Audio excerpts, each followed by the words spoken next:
Gerndar had spent the last 2 days traveling west and watched as the lands he called home fell behind him, and the familiar sheep trails were replaced with a proper road.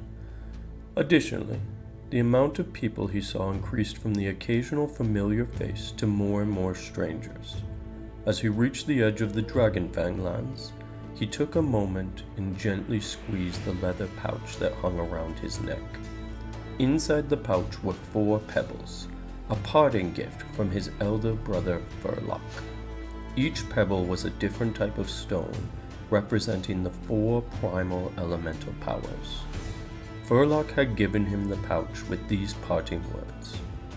As you travel far from home, always remember where your true strength lies, Gerndar. You'll see wonders beyond your wildest dreams or nightmares. Good. Breathe in all this world has to show you. But don't forget that you too have much to show the world. Go forth, my brother, and return to us a better orc. As Gerndar approached Emnis, he reviewed what he knew about this city. It was near the border of Arcania, and had been established initially as a war camp, but over time grew into a proper city. The Earl of Emnis, a gnome by the name of Jensen Liptut, was technically the ruler of all northeast Cognesia, and who Gerndar's father and the rest of the DragonFang clan owed their fealty.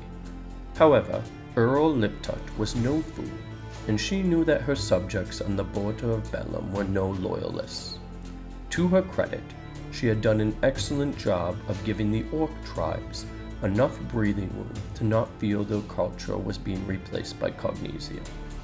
According to Gerndar's father Balgon, the Cognesians were playing the long game, quietly introducing more and more foot traffic to the tribes, and expecting them to slowly integrate into Cognesia as they became more reliant on the trade of the Empire. Gerndar had scoffed at this idea at the time, but that was before he had seen the halfling courier slay the trolls.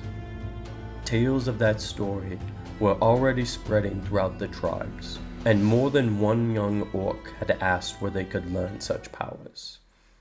As Gerndar thought on this, he sincerely wondered if his grandchildren would learn their traditions. But one didn't survive in the rock crags of the orc tribes by choosing ignorance. So Gerndar straightened his back and marched toward Emnis. Gerndar had reached the main gate where a line had formed of people waiting to enter. As Gerndar got closer to the walls, he tried not to stare and failed. They were over 50 feet tall. The village meeting house had only 2 stories, and he had thought that a proper city would have 3, maybe 4 such buildings. Now he could catch glimpses of rows of structures stacked next to each other, any of which could house half the DragonFang clan. As Gerndar gawked at what waited for him beyond the gate, he realized someone had been shouting at him. He turned in the direction of the city guards staring at him in frustration. Oi, orc! We haven't all day! State your business while you're entering Emnis! It hadn't occurred to Gerndar that he might need a reason to enter the city. The orc tribes accepted wanderers and visitors with equal hospitality, and he had expected the same upon arrival. Well, I want to visit Miss Merrycheek's Explosion Emporium. What? Miss Merrycheek's Explosion Emporium. It occurred to Gerndar that he perhaps should have been honest, but something in the god's demeanor made him think exploring the world wouldn't be an acceptable answer.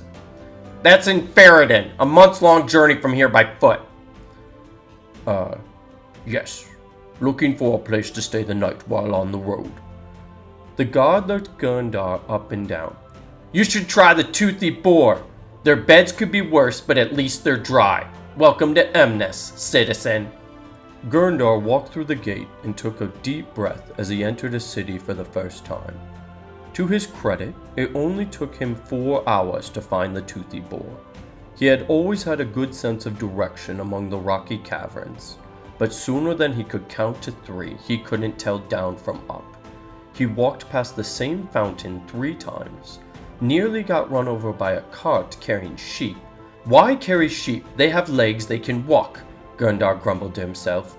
And anyone he asked where he could find the toothy boar gave him a look of utter disgust and walked away. He didn't find his first smiling face until he stumbled upon the bazaar. A dwarf standing in front of a booth shouted out to him, "Aye, good orc, you look in need of something to shake off the dust of the road. Here, drink up." And to Gerndar's surprise, the dwarf tossed him a gourd of ale. It seemed the city was not all twisty streets and scowls, and there was some normal hospitality to be found here. Gerndar drank deeply. "Many thanks, Master Dwarf." "Aye, 'tis nothing to offer a hand to those in need. Duthag at your service. Now, you obviously aren't from Amnis, as your vestments indicate. However, we can fix that." And Gerndar watched as Duthag wrapped him in a cloak of thick purple wool, which fitted surprisingly well. He had noticed that the locals seemed to favor these heavy cloaks, but in this summer heat he couldn't fathom why. Duthag saw his look of confusion and proclaimed, "Fashion above all, me boy. We aren't in the hovels among the canyons anymore. We must dress the part. Now, to finish the look." The dwarf took a moment as he inspected his booth, and then draped a heavy necklace with an emblem of the Empress of Cognesia at its center. "There, now you look a proper Amnesian." Gerndar grunted in agreement, but not approval. The clothes felt wrong, and even though he may be a subject of the Empress, he by no means had any interest in wearing her crest. "Thank you, Master Duthag, but I won't be needing these gifts. I'm comfortable enough in my own clothes." The dwarf blinked in abject surprise. "Gifts? My boy, the laws of the bazaar are quite clear. An item worn is an item purchased." Gerndar barked out a laugh, and then noticed that Duthag was not smiling. "There's been a misunderstanding. I have no interest in..." Gerndar watched as the dwarf pointed to a sign stating, "No refunds." Duthag's eyes narrowed. "Now lad, you wouldn't want us to involve the gods, would ye? A stranger from out of town, trying to sweep in, grab a 5-finger discount, and then scuttle back to the hovels ye call home with us none the wiser? We know this game well enough, so how about you pay the 40 gold coins for the jewelry and cloak you're wearing?" Gerndar's eyes narrowed in return, feeling his blood beginning to rise. As calmly as he could manage, he took off the cloak and set it on the table. "Not interested," he repeated. The dwarf climbed on a stool and looked up into his face, completely unfazed. "No refunds," Duthag spat out.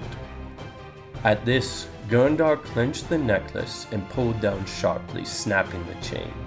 He grabbed the dwarf by the front of his shirt, lifting him up to eye level, and forcibly pushed the necklace into the dwarf's hand.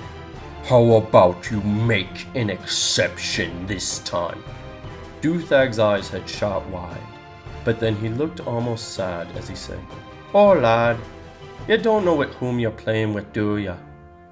Gerndar slowly realized that there were a half-dozen dwarfs gathered around him, each wielding clubs, and all had the same black dog sewn into their vests. "We be the Wolfhound Dwarven clan, and this here is our bazaar. Now, you can save us all some time and pay for what you've legally purchased, or we can take our money the hard way." Gerndar grunted and softly set the dwarf back down on the stool. "Now, there's a good lad." "I choose the hard way!" "What now?" Duthag had a moment of sincere surprise as Gerndar let out a bestial roar, his rage flowing through him. One of the dwarfs, not wasting a moment, ran up and swung his club across Gerndar's skull. There was a sharp crack that echoed across the bazaar. The dwarf stared in confusion between his broken club and the orc's smiling face. Gerndar may not understand the rules of the bazaar, but boy did he understand combat. He grabbed the dwarf by the ankles and then proceeded to use him as a club against his clanmates. Spinning quickly in a circle, Gerndar took out 3 of them on the first pass, also knocking down 2 boosts in the process. The remaining dwarfs blew on whistles and then dove for Gerndar's knees. Gerndar was able to kick off one just in time before the others knocked him off balance. At that moment, as Duthag was crawling out of the wreckage of his booth, he pulled something out of a pouch and threw a yellow powder into Gerndar's face. Gerndar sneezed as he briefly smelled peace lily, and then the world suddenly spun sideways and went dark. Gerndar awoke in a guard cart, being transported towards the city jail.